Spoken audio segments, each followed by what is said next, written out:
Hey everybody, today is Tuesday, March the 7th.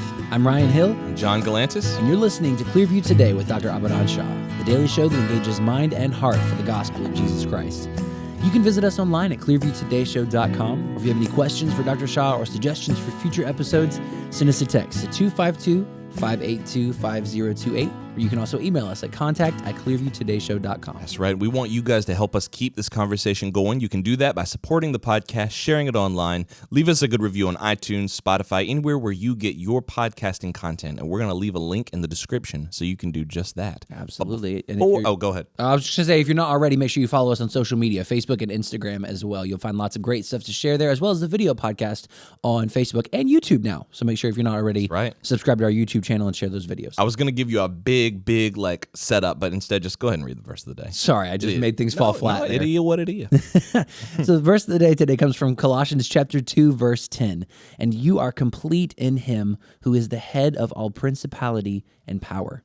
I think that's what all of us ultimately are looking for, is completeness, is fulfillment. That's why we spend our lives filling it with entertainment and loved ones and experiences and travel and food and whatever else you can fill in the blank with.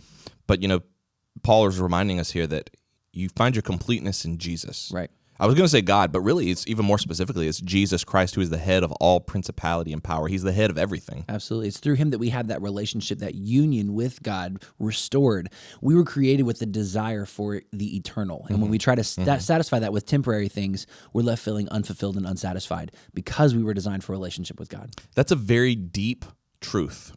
And speaking of deep truths, I had a conversation yesterday with David. Oh. If anybody's unfamiliar with the show, David is our engineer. And it was, I think, supposed to be deep. I think it was supposed to be philosophical, but I walked away confused. And I didn't want to make fun of him to his face because I was like, I think he's trying to say something profound here. So I thought, why don't I make fun of him on the radio?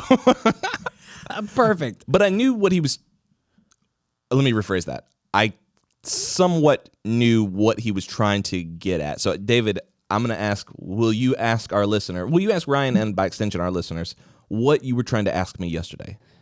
What I was trying to ask, it was Sunday night. We had finished services, and we were just kind of sitting there, and I got to looking at, Gavin. My son. Little bitty Gavin. And I got to thinking about, what is he thinking? How, conscious or self-aware is he? Those kind of things.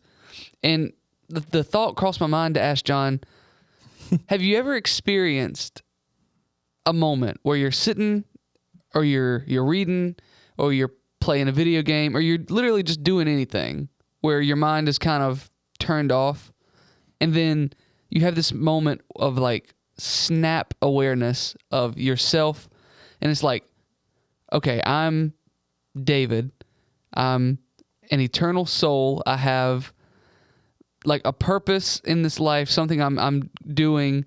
God has put me here, and I'm me, and I'm an individual that is not other people, but I'm still connected to other people somehow. You never had? And I asked him, have you ever had that? No. You asked me if Gavin has ever had that. Okay, it started with Gavin. Who is a 2-year-old. It started with Gavin. No, he is not. No, absolutely not. Gavin doesn't have existential thoughts. Also, but then it went on after Gavin. I asked about you. Yes, and also it was late.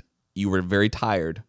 You weren't making a lot of sense. Right now, I feel like we're kind of coffeeed up and we're okay. But he was like, "Do you ever just think I'm me?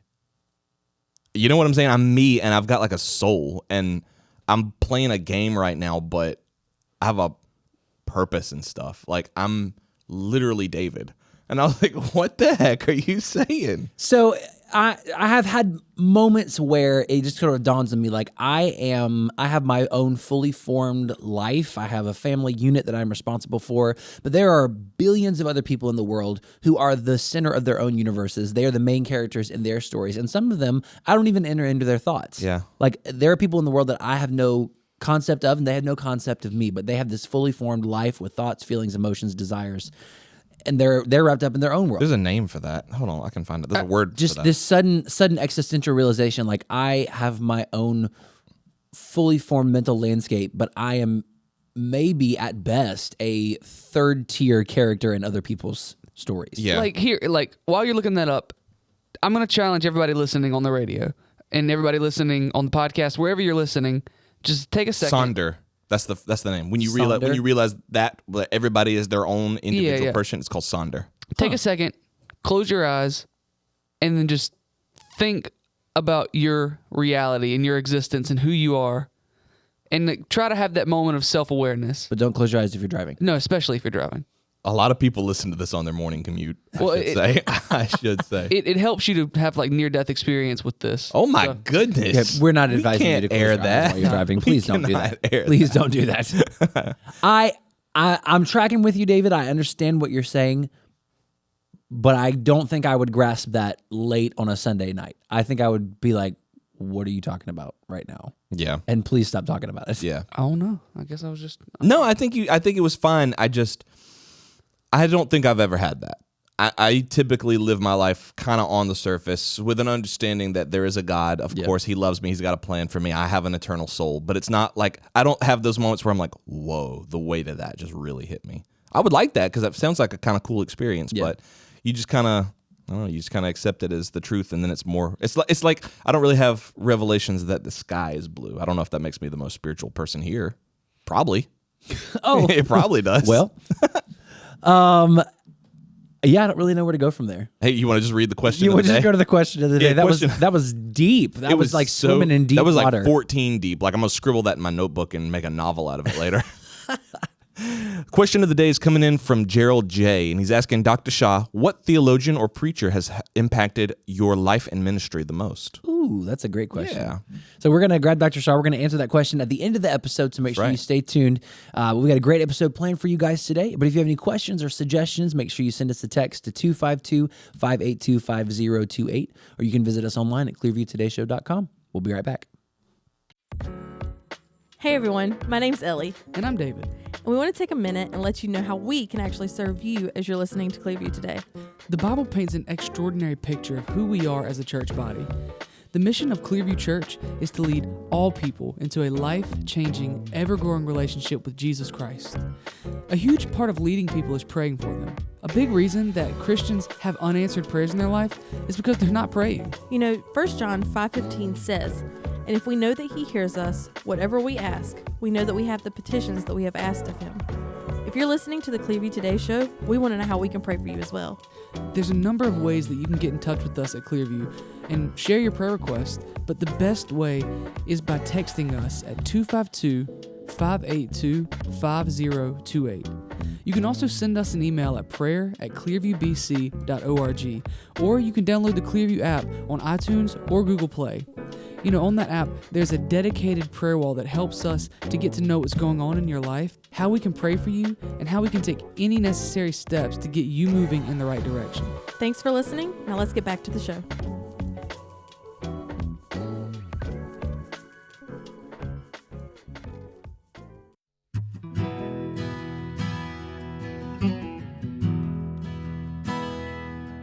Welcome back to Clearview Today with Dr. Abadan Shah, the daily show that engages mind and heart for the gospel of Jesus Christ.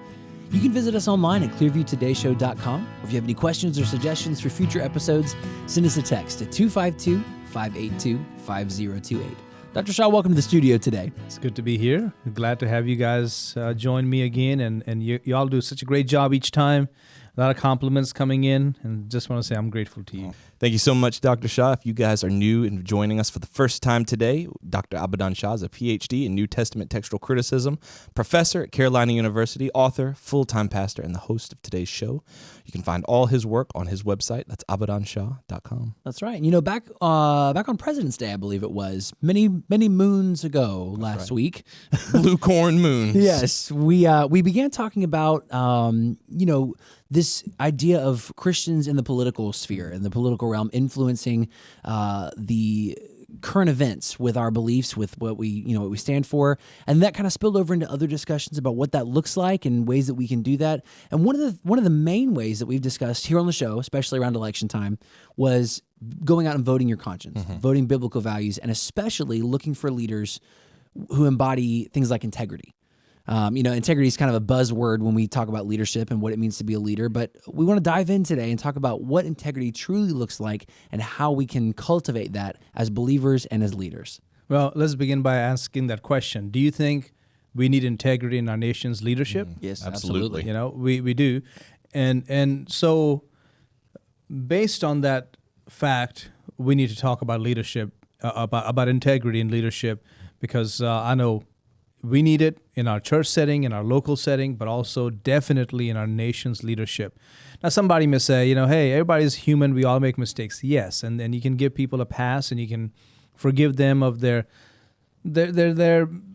failures and all that. But having said that, when you are in a position of authority, when you are standing up there representing a nation, representing people, don't you think that they need to be people of integrity? Yeah, Absolutely. That's one of the things that, kind of coming off this conversation we've been having about the different generations, I'm starting to see the older that I get, why people who have lived through so much in their lives, they can see that the long game, you know what I mean? They've got years and years of experience, and they see that the standards have ultimately dropped. The standards of what was acceptable and what was a leader of integrity back then is not nearly what it is now. Yeah, and the thing is, yes, there have been leaders in the past, our nation's history, who messed up and who did not live right. So yes, of course, we cannot say that everybody in the past was just amazing and just perfect people. Of course not. But just because people here and there have messed up doesn't mean that we need to lower the standards of leadership, what we expect of, I would say, the most powerful man on earth. Absolutely. Right? I mean, of course, I can say a father is the most powerful man on earth, or a pastor in his community is the most powerful man on earth. But really, if you're talking about just going by sheer, impact, the president of the United States is the most powerful man in the world. So we are to expect more from those who are in leadership. That's right. Not just the president, but all people. Absolutely. That role of elected leader, there's an implied level of trust. Right. When you elect somebody to represent you, right? The term is representative. Right. When you elect somebody to represent you, you trust this person is going to have my best interest in mind and is going to represent accurately my values or the values that they have run on, the platform that they've run on. So when that level of integrity is not there, then that relationship of trust suffers. Can I actually trust this person? Right. Do I understand what they are claiming to represent? Right. Well, and if you talk about the definition of leadership, what is the definition? I would say it is integrity is who you are when only God is watching. That's powerful. Right? It's not just integrity is who you are when no one's watching, because we know someone is always watching, and that's God. That's right. So integrity is who you are when only God is watching, and it refuses to join the crowd and chooses to stand alone. At times you have to say, yeah, that's fine. If you don't want to re-elect me, or if you don't want to, listen to me or support me, that's fine. I'm going to stand for the truth. And integrity rejects immediate gratifications and waits for ultimate gains. It recognizes the power of sin and distrusts the power of self. Right. And that's something that we all tend to, I think, gravitate towards, is trying to have personal integrity. But I like what you said, Ryan, and what you're saying too, Dr. Shah, is that when you are an elected representative, you're trying to get as much of yourself and your own personality out of it, because you're representing a people, a group of people. And that's something that I think over the years we've tended to come away from. We just look at individuals. And if you look at individual integrity, people typically will say, well, that may be integrity for you, but it's not for me. I don't hold myself to that standard. So they apply that to people across the board, even elected officials, where no, there is a standard of leadership and a standard of integrity in leadership that we're looking for. That's right. Well, I want us to look at Joseph's life. Very familiar, right? Joseph, he went from being sold into slavery by his own brothers, falsely accused by Potiphar's wife. But then he became the second in command in Egypt. And I would say Egypt was on the top of the world at that time. It was the most powerful empire or kingdom. I would say it was the United States of those days. Wow. Right? But with a different foundation, because Egypt did not have the same Judeo-Christian biblical foundation. So it was different. Nonetheless, if you just go by sheer power, Egypt and Pharaoh was the most powerful man on earth Wow. at the time. Wow. So we are dealing with like the superpower of that time. This was the premier nation. I guess. Right. Well, it all begins.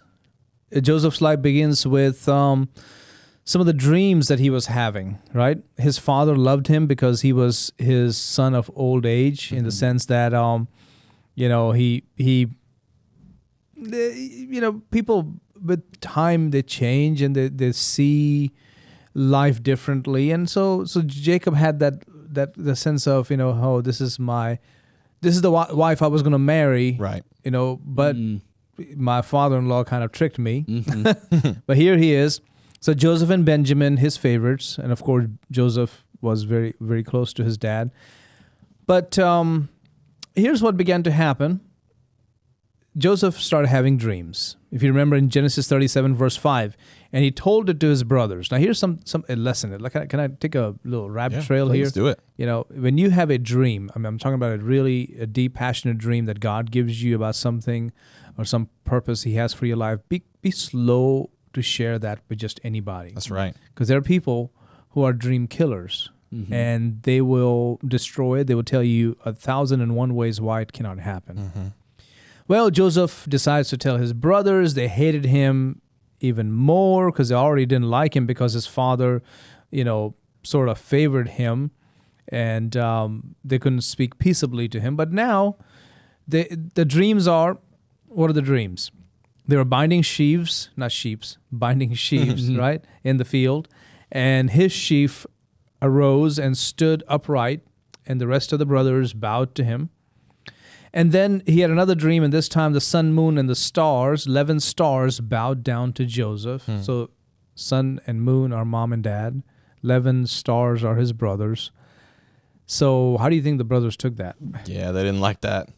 Like Yeah. any brothers would. Yeah, They'd true. be like, well, who do you think you are? Yeah, you're one of us. I'm gonna bow down to you. We're older than you. Yeah. We've seen you grow up. Like, who are you talking to? And mama and daddy are gonna bow down to you. So it kind of went from bad to worse for him because now they really did not like him, and they were waiting for that opportunity to hurt him. And it came. It came when Jacob decided to send him to check on his sons. They were grazing the sheep somewhere near Shechem. And he doesn't find them first, but then somebody directs them to him to go to Dothan, not Dothan, Alabama. Just want to clarify that. So Dothan, Israel. And his brothers saw him at a distance, and they made up their minds that they were going to kill him. Wow. And I think about that. Kill him. They wanted to kill their own brother. Yeah, you don't really think about how, like, you would think in the story, like, they're just annoyed at him and Right. they really just don't want him around. But, man, they really, really had a problem with this guy. Yeah. They're trying to kill their own brother. Yeah. Like, what drives a person to do that? It's always famously reminded me of the other brother conflict that ended in murder. Oh, yeah. Like, you have Cain and Abel. And, to us, it may be inconceivable. Like, that's my sibling. That's not just a friend. That's somebody who's my own flesh and blood, my family. What would drive someone to want to end the life of their sibling? But then here we are again when Joseph's brothers are poised to kill. I mean, take someone's life is evil in itself. Right. And I'm talking not as much about killing because, killing, soldiers have to do killing. This is part of that job that they have been given. Right. But here is more like murder. That's Yeah. what was happening. And they wanted to murder him. Yeah. Okay. And so they saw him come, they captured him, they got hold of him, and Reuben talked them out of killing their brother. I mean, he said, maybe I can come back and rescue him when brothers are taking a nap or something going on. So they threw him in a waterless pit. And then while all this is going on, Judah, another brother, decides to talk them into selling Joseph to the Ishmaelites. There was a caravan passing by, and just imagine that this rough looking bunch, like imagine.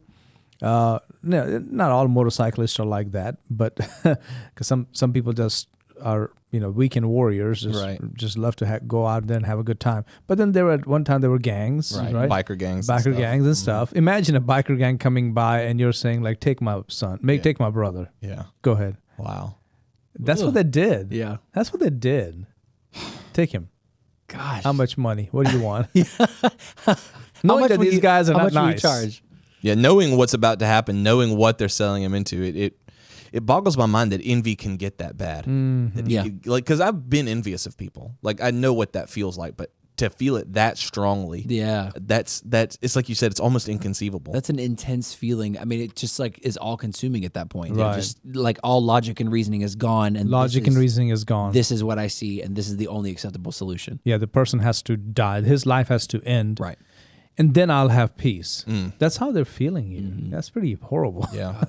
Yeah, that's how evil. And it's not just anybody, anywhere, somewhere, some despot or some dictator or some evil mass murderer, rapist or, whatever. No, this is your own brother. Your own, it's in your own home. Yeah, I'm going to kill him. Wow. What are you thinking? Well, anyways, like John said, this is what envy will lead you to if you don't deal with it and let God fill your heart with gratefulness and thankfulness for all that he's blessed you and not stop envying, just like his brothers were envying Joseph. This is where it heads. Okay.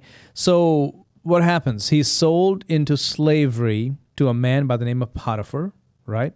And Potiphar was an officer of Pharaoh and a captain of his guard. And according to some historians, he was probably the chief of the executioners. So he was not just an ordinary captain. He was the chief of Pharaoh's executioners. Now, Nicole and I have been to Egypt. We were there last year, about this time, actually. And it's just amazing to think, when I was walking around, especially in some of the places, we went into this guy's home, this ancient statesman's home. And I was just thinking for a moment, because his walls were beautifully decorated with all kinds of scenes of daily life and hunting and cooking and spending time with family. I'm like, wow, these people were just like us.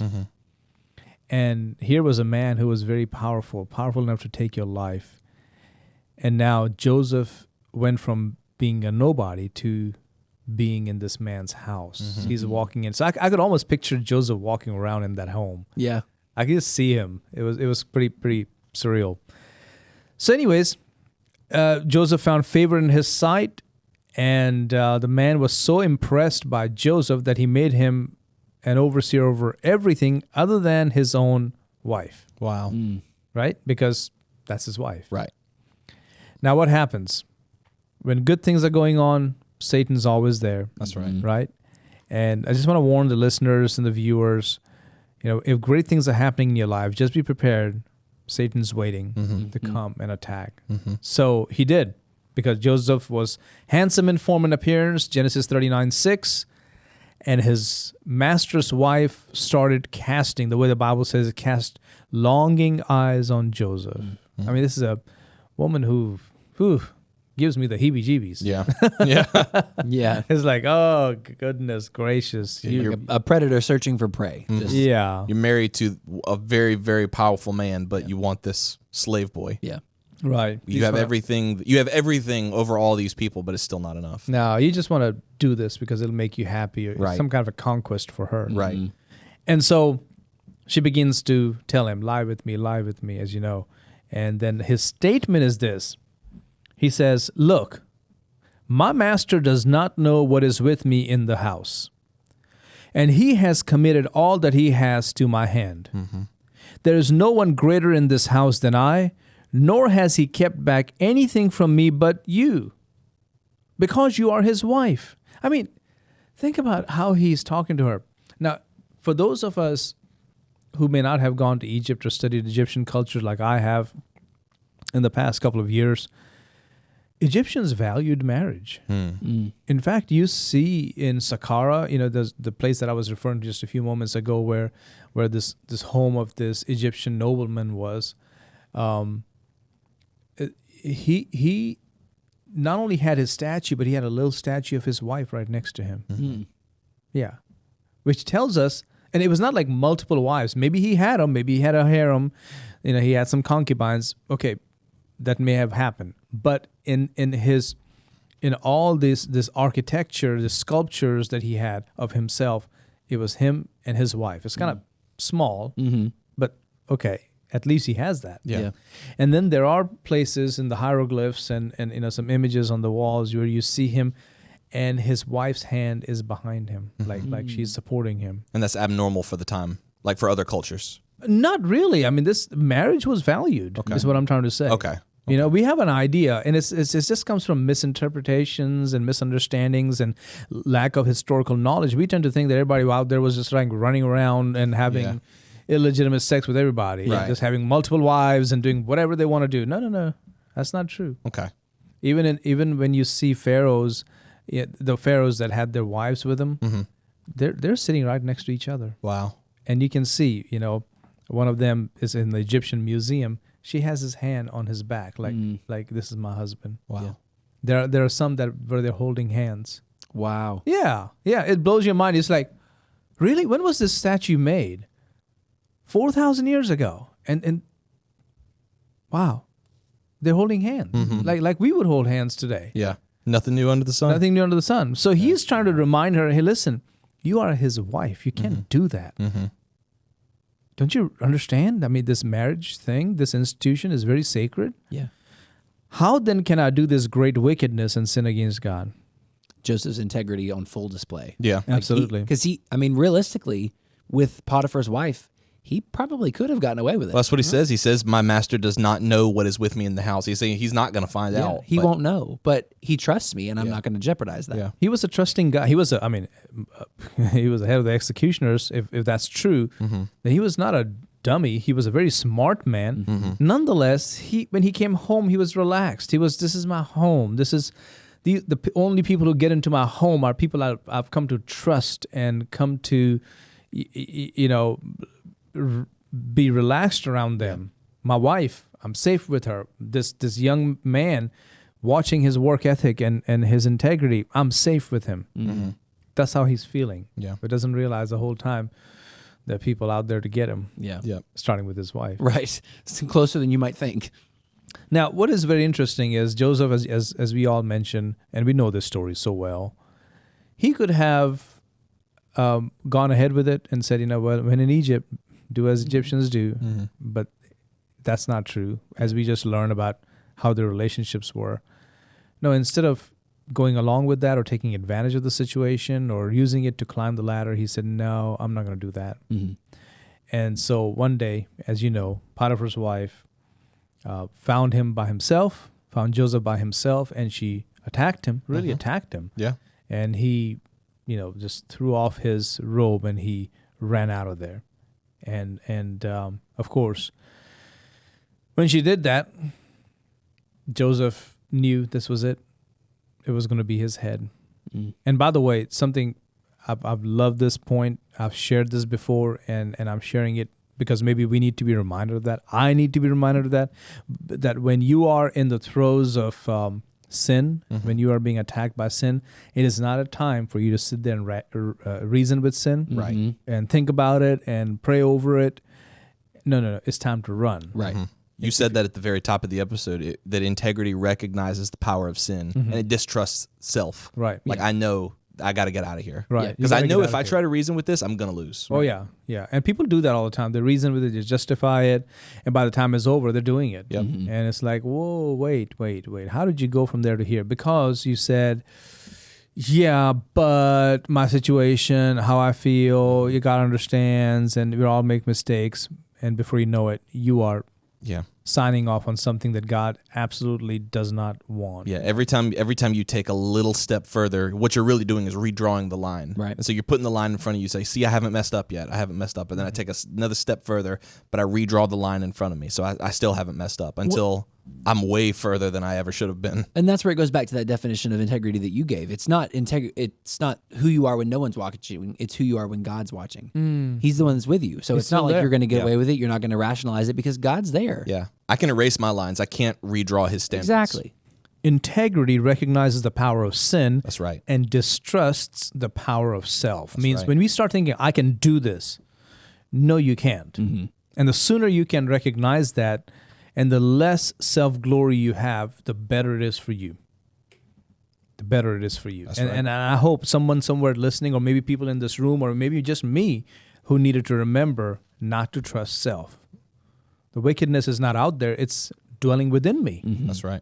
And it's only by the power of the Holy Spirit and the Word of God that I can overcome that sin, that temptation, and move forward. Beautiful. And that's what Joseph did, and I want to challenge everybody, just flee. Like Paul says, 1 Corinthians 6, verse 18, flee sexual immorality. Every sin that a man does is outside the body, but he who commits sexual immorality sins against his own body. Or do you not know that your body is a temple of the Holy Spirit who is in you? Now, I know we use that for smoking and cigarettes and all that, but it really is about sexual immorality. That's right. We can apply it to other things, but really about sexual immorality.